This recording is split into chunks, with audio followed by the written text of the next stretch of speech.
Las computadoras de escritorio tienen una caja a la que hemos llamado fuente de energía o fuente de corriente eléctrica, que se ubica dentro de la computadora en un espacio estratégico. En esta imagen podemos mirar que la fuente de energía de esta máquina está en la parte superior y la vemos con un número 630. 630 vatios viene a ser la interpretación. Esta caja toma la energía eléctrica de la red de alimentación pública, que es de corriente alterna, y la transforma en corriente continua. Ya vamos a mirar en detalle a qué se refiere ello. Y luego, por medio de diferentes ramales, entrega la energía eléctrica a los diferentes componentes internos de la máquina. Por ejemplo, la motherboard, los discos duros, los ventiladores y otros elementos. Es importante entender que la corriente continua que utilizan las computadoras es una corriente de baja potencia, si se la compara con la corriente alterna. La corriente alterna es una corriente de fuerza. Un ejemplo de la corriente alterna viene a ser el alumbrado eléctrico de las ciudades.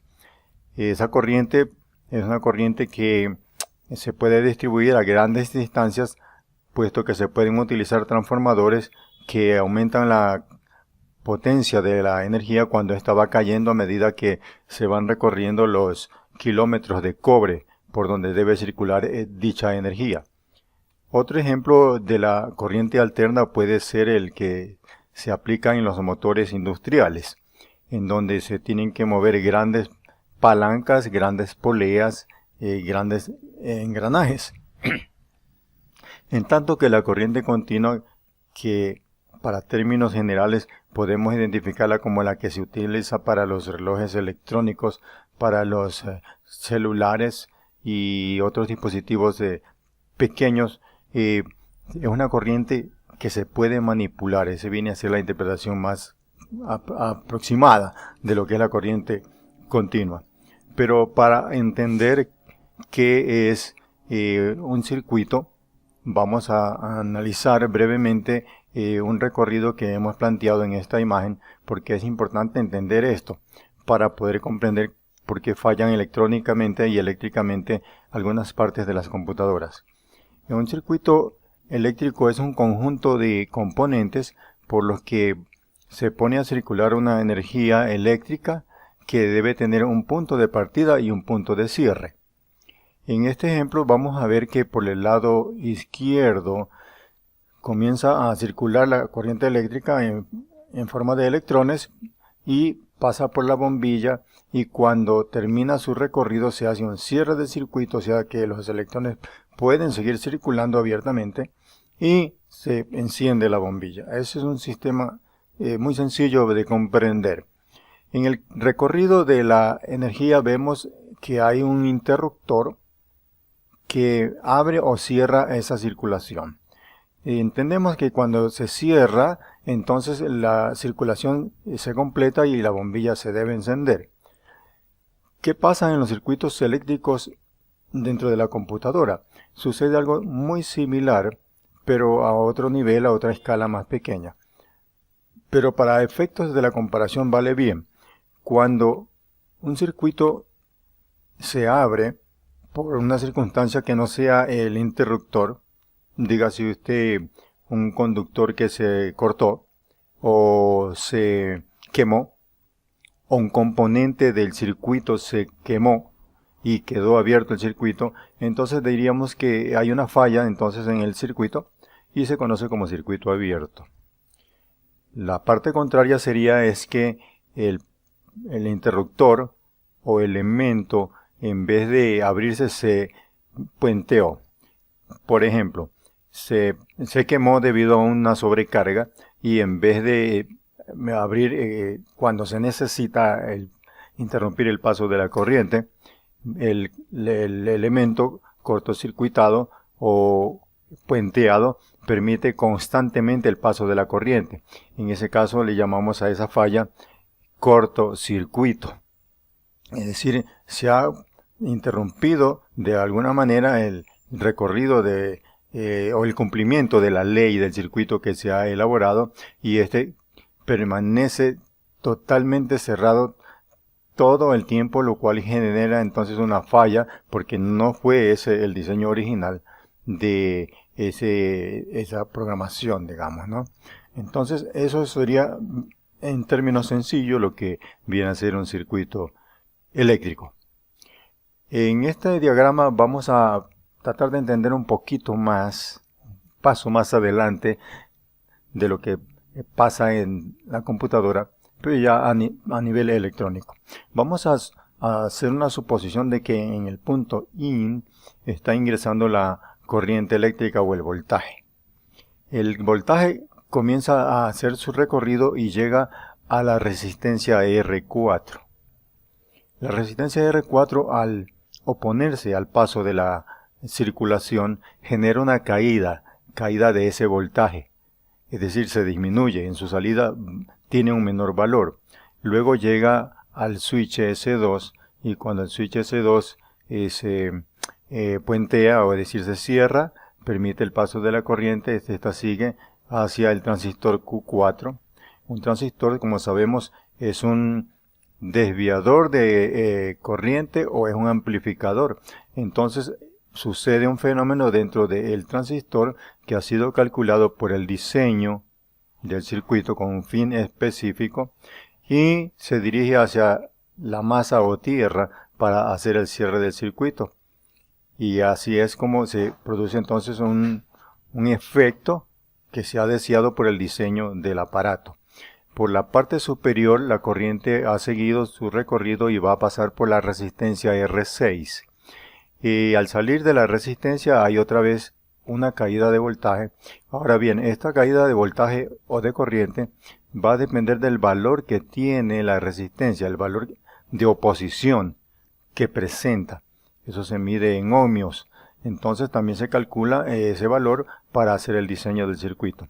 Bien, luego que sale de la resistencia R6, se dirige hacia el MOSFET o transistor Q6, en donde también tenemos unos componentes, unos diodos en su interior, que han sido programados y conectados con un fin específico. Es decir, para elaborar este tipo de circuito se tienen que hacer cálculos electrónicos, cálculos matemáticos y tener en cuenta las leyes de la física. Entonces, pasa por el transistor Q6, luego se dirige al punto out, luego sigue por la resistencia R5 y se dirige hacia el condensador C3 y luego a tierra. Así se hace el cierre del circuito. Por el lado derecho sigue por el transistor Q5 y otra vez sale por el emisor hacia la tierra. Todos estos componentes se comportan de una manera diferente según el diseño que se ha elaborado para que este circuito tenga un resultado, un fin. Así es como se dan los pasos y las señales eléctricas en los circuitos electrónicos de la computadora y de muchos otros elementos electrónicos. Lo importante para entender esto es que los componentes tienen valores, se comportan de manera diferente según por donde les llegue la corriente, y eso se hace todo con un fin determinado. Cuando se interrumpe o se viola una de las leyes para las cuales fue diseñado el circuito falla. Y así es como se comportan los circuitos dentro de la computadora. Y hay miles de circuitos dentro de una computadora similares al que hemos analizado, que están cumpliendo una función determinada. Sigamos en el siguiente paso. Muy bien. Al pasar la corriente por estos circuitos, cables, resistencias, condensadores, transistores, etc., se genera también una pequeña oposición a la circulación de la corriente.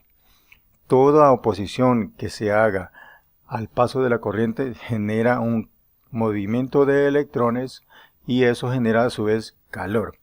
Es decir, necesitamos calcular que la máquina va a recibir una cantidad de corriente y por lo tanto va a gastar una potencia. La potencia viene a ser la fuerza que va a tener que utilizar todo el conjunto para poder trabajar.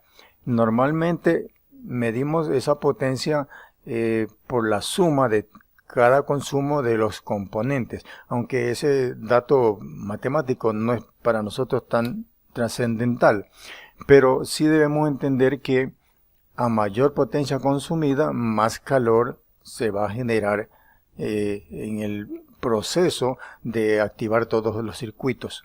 Entonces hemos visto que a través de los años se ha creado un sistema que hasta ahora ha sido muy efectivo y económico para refrigerar las computadoras de escritorio. Ya veremos más adelante cómo se aplica este mismo principio en las computadoras lácteos.